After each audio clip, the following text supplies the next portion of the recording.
where we are right now with Gotpk, we have the structure, and now it's just about scheduling everything and finding out what we actually have time for. Like, you do these preliminary schedules and you think, okay, we're going to do this on this day, this on that day, I have this much time to do this.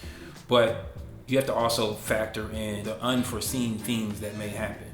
And so I'm learning that now. I've been attempting to try to finish up everything in a business day, and that doesn't happen, which tells me that my business day is going to be longer than the average business day. And then there's manpower. The more manpower you have, the more you can get done, the more efficient you can be. So I'm learning a lot during this process. The good news is I'm learning through the actual work experience. It's all practice, but none of this is fake. Like, this is all real. These clients are real clients that are depending on my company to produce exactly what we say we're going to produce when we say we're going to produce it.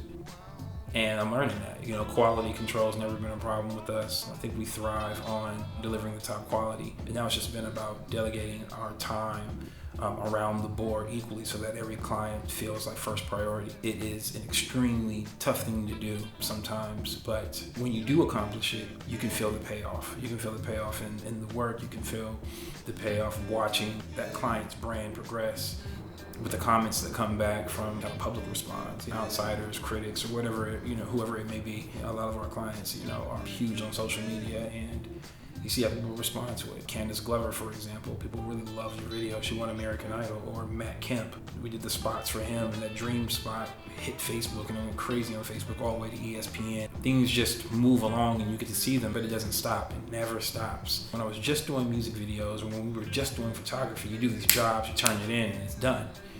But when you're doing branding, it never stops. You're always monitoring this brand. As I'm taking a photo, I'm actually taking photos for a different reason than I was before. I know that in a photo shoot, it may be a 4-hour shoot, but with branding, it never stops. Now I'm thinking about where these photos are going to go, what publications, each set of photos, each look is good for, and how many looks we need, and then the actual styling, and where this is now. I want to be ahead of the wave, but we don't want to confuse people. There are a lot of questions and a lot of variables that play into the branding business, and so I'm learning, and I've been hit with some shockers, but time is the main shocker. Like, wow, you spend all your time on this one project, and it's like, but what about this?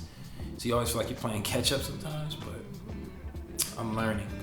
We're hiring people, and we've come so far. I'm extremely happy, and the good news is that we're at the point where there's no turning back. They call it the point of no return. So here we go.